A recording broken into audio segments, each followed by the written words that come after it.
I'm Elex Michaelson. Welcome to California's only statewide political show. The Issue Is. Our panel this week: on the left, streaming giant Hasan Piker. On the right, radio talk show icon John Kobylt. This week, the issue is impeachment. California Congressman Adam Schiff presenting the case. What did we learn? Plus, the issue is homelessness. The official count now underway as California leaders meet with federal leaders in Washington. Plus, the issue is Medicare for all and the role of government itself. Quite a debate teed up. The Issue Is starts right now. Broadcasting across California, California's only statewide political show. You're watching The Issue Is. And welcome to The Issue Is on a busy news week. I'm Elex Michaelson. We've got quite a panel here. We're going to get to them in a second, but we begin this week with the issue of impeachment. California Congressman Adam Schiff, the top Democrat in presenting the House's case to the Senate. It is only the third time that we've had an impeachment trial in American history. So what did we learn this week? Did we learn anything? Joining us to talk about that and a lot more, two of our favorite panelists are here together for the first time. Hasan Piker on the left is one of the most followed and influential progressive commentators online. He used to be the youngest of the Young Turks. You can see him and interact with him every day on his streaming platform, Twitch. Go to twitch.tv/Hasanabi. Every day, usually after 1 o'clock Pacific or so. John Kobylt, one of the most successful radio talk show hosts in California history. He co-hosts the John and Ken Show on KFI AM 640 weekdays in Los Angeles and is, of course, available across California on the iHeartRadio app on demand. Two different generations, two different political philosophies, two different broadcast styles. I hope that it's respectful, but in case it's not, if you have any conservative or liberal tears, we have a new thing here. This is The Tissue Is. The Tissue Is box, in case you need that. I thought you were going to pull out a bat in case it doesn't get respected. No, that would be better ratings, though. Yeah. So let's start, though, with the issue of impeachment. John, we've now heard hour after hour after hour of the Democrats' case. Were you moved by any of it? And Well, were you troubled by any of it? I got to admit, I only heard minute after minute after minute of the case. It's really boring. It is hard to watch. You know the story. I think most people, if they care, and there's a lot who don't, understand the basic charge against him. I think it's presented in such a hysterical, over-the-top, overheated manner that after a while, I just start laughing. When I see Adam Schiff standing there with his eyes bugging out and waving his arms, I'm laughing now because it's just, the whole thing is so futile because they're never going to remove him through that process. But is the substance of what he's saying funny? I don't know. I don't really consider. I'm not all that interested in the impeachment stuff either. I think that the Democrats absolutely flubbed it by leaving a lot of articles of impeachment on the table, not talking about the violation of a emoluments clause, not talking about the potential campaign finance violations, not talking about obstruction of justice in regards to even James Comey. These are plenty of other issues that Democrats have been screaming about from the top of their lungs for the past couple of years since Donald Trump became the president, and for them to outright refuse to even bring that up in impeachment, I think, is leaving a lot of corruption and a lot of evidence on the table. Trump's corruption has gotten to a point where the Democrats had to do something about it, and Nancy Pelosi was virtually bullied into doing something about it. Are you concerned, though, about the actual substance of what they're saying, which is essentially that the president withheld aid from Ukraine in order to put pressure on the Biden campaign and try to tip the scales in his favor? Is that concerning to you as a precedent? I'm assuming this has gone on before. I don't have any illusions about all the other presidents from both parties over the years. I can't imagine what kind of dark deals have been going on. I mean, we've been involved in a lot of bad stuff around the world for many generations. But does secretly, that make it okay, though?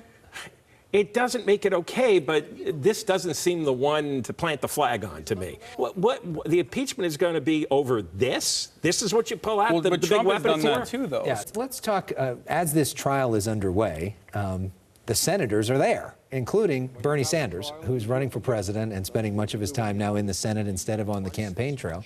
doesn't seem to be hurting him. Recent polls show that Bernie Sanders is surging. New poll came out of California this week, shows that he's #1 here. Polls in Iowa and New Hampshire show that he's potentially #1 or a very strong #2 in basically every major poll. This is your guy. I mean, I'm sure you got to be feeling good. What do you see as sort of the case for Bernie Sanders, and do you think that this is really going to happen for him? I think the American people are angry. And I think Donald Trump did a pretty good job, pretty effective job at channeling that rage, that frustration that Americans rightfully feel. But what did Donald Trump do? He took that anger and he directed it at red herrings like immigration. He directed it at other people who are also suffering, marginalized communities. And he continued on with business as usual politics while increasing the right-wing populist messaging. This is the reason why I think Bernie Sanders is the best possible candidate for Donald Trump to match up against, and most likely to defeat him, as the polls are also showing, is because Bernie Sanders is actually a left-wing populist. Bernie Sanders is actually advocating for the interests of the American working class, and he has a track record. Your take on Bernie? Union membership, it's 10% of the nation. Yeah, it's terrible. Yeah, and they're all going to vote. They've all voted mostly Democrat anyway up until Trump. And Trump has made it clear he's made an emotional bond with them. He's going to hold on to a lot of the union members, especially in the Midwest manufacturing states that he made 4 years ago. It's going to be hard to pull them away from Trump. But why? Because of his opinion on NAFTA, right? Right. His clear take on NAFTA. Who was one of the very few members in Congress who advocated against NAFTA, who spearheaded the effort against NAFTA? Bernie Sanders. And that's precisely why he destroyed it in those battleground states against Hillary Clinton. Trump gets to say, I renegotiated NAFTA. I know, but the Bernie USMCA was talking, is actually I terrible. did it. What? Well, the USMCA is actually not all that great. Of course, one of the things that made news this week was Hillary Clinton's comments about Bernie Sanders. We want to put those up on the screen. Basically, what she said was, nobody likes him. Nobody wants to work with him. He got nothing done. He was a career politician. It's all just baloney, and I feel so bad that people got sucked into it. Okay, clearly there are people that like Bernie Sanders, and I tweeted out that I like Bernie Sanders and have enjoyed working with him. But does she have a point, though, about the idea that, look, he's been in Washington a long time, and he really hasn't accomplished much of these things, whereas some of these other senators maybe get more done in terms of working in the system as it is? I, by coincidence, watched a Bernie Sanders interview from 1981. He'd just been elected Burlington, Vermont mayor, and he was on the Today Show. He was exactly the same guy. Same voice, same cadence, same issues. Same haircut. He even Same looked the haircut. same. Yeah, I he don't looked know. the same. He looks like he's 78 since 1990. I agree with That's that. right. His hair was already gray. Yeah. And you stop and you think, it's like this guy has had a good shtick for 40 years. It's like a comedian who had a good routine and could go out on all the variety shows and do the same. But, yeah, what has he done? He's talked a lot, and he's resonated with people. But, yeah, when it got to the Senate, what is the big Bernie Sanders law that changed people's lives? Would you like me to elaborate on this? Go Because ahead. this is a That's why common you're here. misconception created by the Hillary campaign and created by establishment Democrats who are, of course, as you are seeing now more than ever, have a significant anti-Bernie bias. Bernie Sanders is considered the amendment king. He has dealt with numerous bipartisan legislation. He was spearheading the efforts for protecting veterans' aid. And not only that, but even after his popularity hit terminal velocity or peak velocity in the aftermath of the 2016 presidential race, what did he do? He got Amazon, a global giant, to raise their minimum wage to $15 an hour. He advocated for Medicare for all since the 90s. And finally, once people started paying attention to what he was saying on the national stage, he got Medicare for all to be the litmus test for Democrats. Moving a conversation is different than changing the law and coming up with a new Medicare system. Well, that's why I mentioned the $15 minimum wage thing. Right, I understand. I'll grant you that. One other thing happening recently, Mike Bloomberg, who is running in California, doing his sort of own thing, spending hundreds of millions of dollars on ads, going to spend $10 million on a Super Bowl ad. We see him inching up in the polls recently. Do you think he's got a shot? What do you make of the Bloomberg thing? I suppose if Joe Biden passed out one day in the middle of a speech, yeah, he might have a shot. He's kind of a safety valve for in case Joe Biden goes down for some reason. I don't think just running commercials will ever get you the presidency.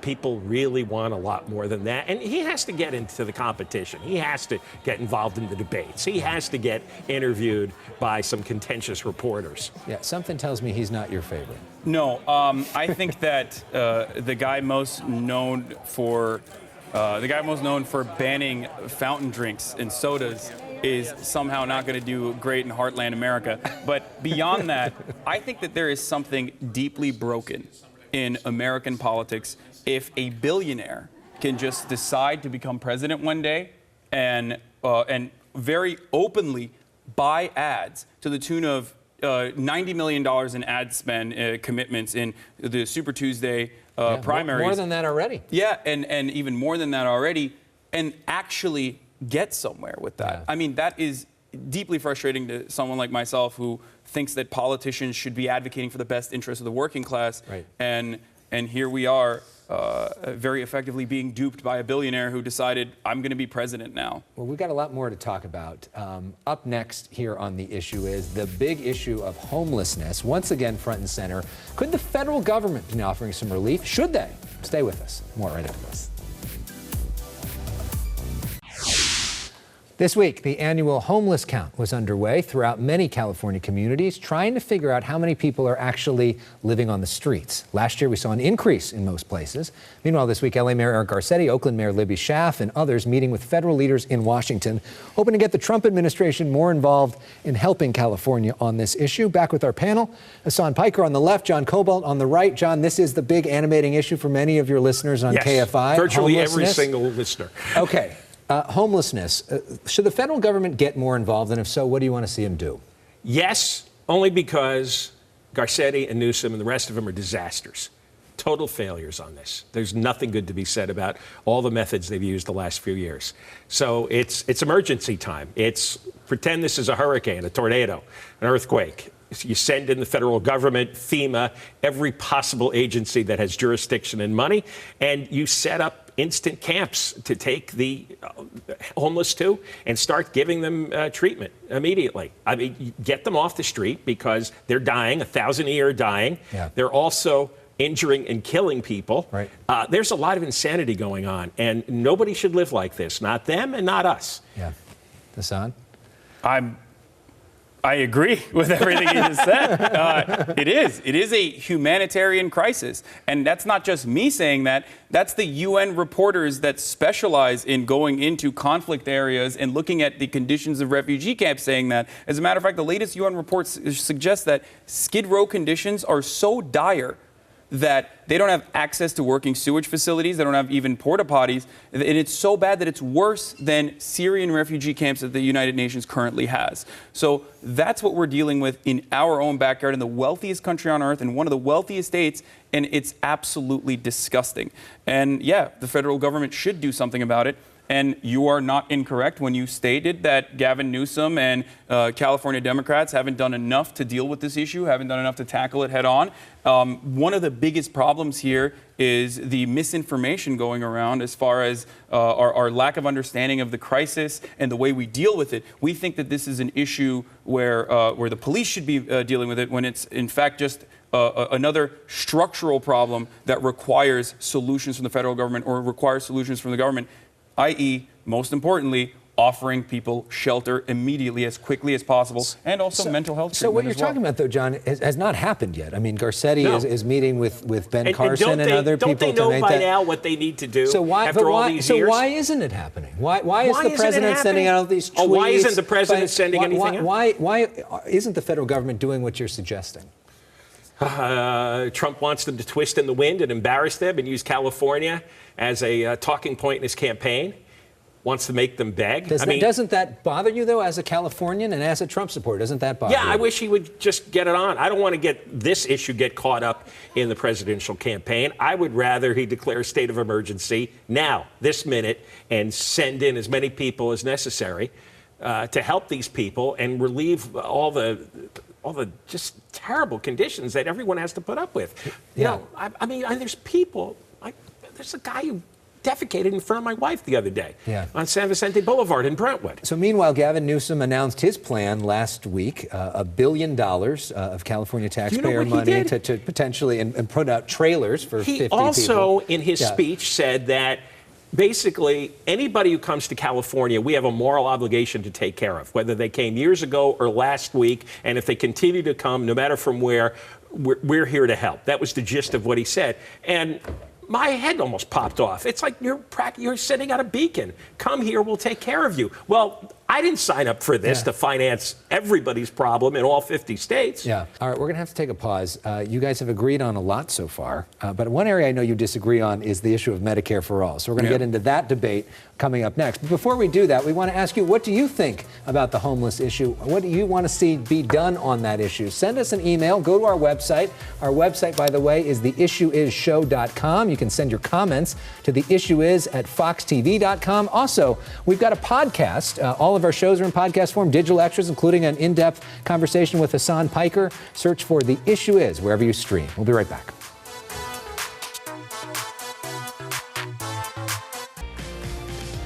Should we get rid of all private insurance and have it replaced by a public option? That issue has been the most consistent and most contentious in every Democratic debate so far. It really gets to the larger question about the government's role in our society. So let's get into some of that with our two panelists who have very different views on this particular issue. Hasan Piker on the left, streaming at Twitch, and John Kobylt from KFI on the right. Hasan, this is your issue. This is your big thing, Medicare for all. In brief, why do we need it? I mean, American people are suffering. We pay twice as much as any other nation on average, and we get worse healthcare outcomes. The healthcare industry is a total scam. It's a mediator that does not need to exist in this day and age. And I think it's time that we bring America into the 21st century. I don't trust the U.S. government to run that big an industry. I don't want them further involved in my life when it gets down to whatever illnesses me and my family have and who we're going to go to and what our decisions are going to be. I simply don't trust them. I don't see the agency that makes me believe I should have confidence in any level of government. You look at anything from locally, the LA school system, to the freeways, which are crumbling, to the DMV, to any number of federal agencies. The military? The military does a pretty good job when they're told to go out and bomb, yeah. But I don't think the military minds are going to be running whatever health agency there is. You mentioned the military, and I think that that's a great analogy. Why is the military run so efficiently? Not because they're dealing death around the world. That's still a uniquely complicated thing to do. The reason why the military is well-oiled is because it's well-funded. And that's the reality. A lot of the social programs that you just mentioned with so much disdain are the way they are right now in a state of disrepair because of a lack of funding. This is an issue about not funding the social programs that Americans but when we give the government need. money, like in L.A., they got another $1.3 billion in homeless money last year. What happened? The problem got worse. It's a big issue. I know it's a big issue, but just giving them extra billions all the time, you have to see progress. You have to see proof that these agencies are competent and deliver. Some of this stuff seems very theoretical to me, based on studies and philosophy and ideology. It's like, this is the way the world should work. Well, let's look at the way the world really works. Well, we don't even have to have a conversation about studies, even though studies do show, or studies do favor my side of the political equation here. But even if we're not looking at studies and you want to talk about pragmatic solutions, or if you want to talk about what works and what doesn't work, I mean, it's obvious that private insurance doesn't work. I mean, look at what's happening right now in America with millions of people who are underinsured, even though they're paying out of pocket for even though they're paying an exorbitant amount for health care that they may or may not need down the line. And another point, John, I mean, in terms of looking at how it actually works, you know, we have this system in place all over the world. I mean, almost every industrialized country has a form of Medicare for all, with the exception of America. You do get into rationing situations in these countries. You have a lot less control. You do have to wait, especially if you have serious problems. So if you need scans and surgeries. You know, there are a lot of Canadians that come to the U.S. to bypass all the bureaucracy up there. So here's the situation. we also do that. We also ration. We ration for the wealthy. We ration for those who can pay in America. And that, I think, is a much worse system than anything else. Your side has a trust problem because when you present to most people the idea of the government taking over anything, the answer is, I don't believe you. Yeah, I think you and I will both agree that what was the peak of American industry, right? Moments where either post-World War II or post-Great Depression, where we had a lot of social safety nets implemented, where we had a lot of social cohesion, where Americans were genuinely working on improving and building this nation. And at those times, we had high taxation and there was a trust in government. Right. So we need to get back to that. There is no other reason for the American government to exist outside of offering at least a base level of material equality for every American citizen. When I think about my particular private insurance setup, we're comfortable with it. You're bringing me the U.S. government's version. Yes. Yes, but you're relatively well off, and that's not the reality for the overwhelming majority of people. All right, we're going to have to leave it right there. Interesting debate there. Up next, we try out a brand new game to get to know these guys in a new way. Plus, the one issue they think isn't getting enough attention. We wrap up The Issue Is right after this. Jim Lehrer, who died this week. Jim did journalism the right way. It was always about the story, not about him. He created the PBS NewsHour and moderated many of the most consequential presidential debates of our time. He's an inspiration to many of us in this line of work, including myself. Jim Lehrer was 85. All right, welcome back to The Issue Is. We have with us Hasan Piker and John Kobylt. We're going to try something new, a new game. This is called The Issue Will Be. So the concept being that there's a lot of big stories happening in the next 2 weeks. We want to get you to give us a prediction of what's going to happen. So we got some of those big events, including the Super Bowl on Fox next week. So to each of you, who's going to win the Super Bowl, Chiefs or 49ers? Thank you for saying the name of the teams, because I forgot already. 49ers. Yeah. Chiefs. Yeah, you're a big Jimmy G guy. I don't know anything. Who's going to win the Oscar happening also in a couple weeks? The Best Picture Oscar. John? Well, I saw 1.5 of the 10 movies. So I'll go for the one I saw, Once Upon a Time in Hollywood. Okay. I also only saw Once Upon a Time in Hollywood and nothing else. But I'm going to say Parasite. I haven't seen it yet, but I'm very excited to watch it, and I heard it's really good. Iowa caucus. That's something you both studied closely. Yeah. Who's going to win the Iowa caucus? Bernard Sanders. I think Bernie's going to win, too, yeah. Wow, how about that? He's got the last surge, and usually whoever gets the last surge oftentimes wins the Iowa caucus and most likely the candidacy. All right, and one other new game we're going to try out, it's called The Issue Should Be. This is stuff that's not being talked enough about in the mainstream media that maybe you want to highlight. So we'll give you like 15, 20 seconds to get on your soapbox. The issue should be. Hasan, we'll start with you. I mean, I always talk about the same exact issue, which is the capitalist dogma that has destroyed the American mentality and even caused us to have a loss of faith in the American government, but also homelessness. It's a gigantic problem, specifically in America. I mean, specifically in California, where we have 135,000 or 165,000? 150,000. Yeah, 150,000 as of last count. It's terrible. John, I think you also probably were going to say the capitalist dogma, right? The capitalist dogma. That doesn't flow out of me as easily as it flows out. Did he steal yours? Flows out. Yeah. You know what? I do think that there has to be more in-depth coverage on the causes of homeless. I happen to think it's more mental illness and drug and alcohol addiction, just based on the things that I have researched and gotten into.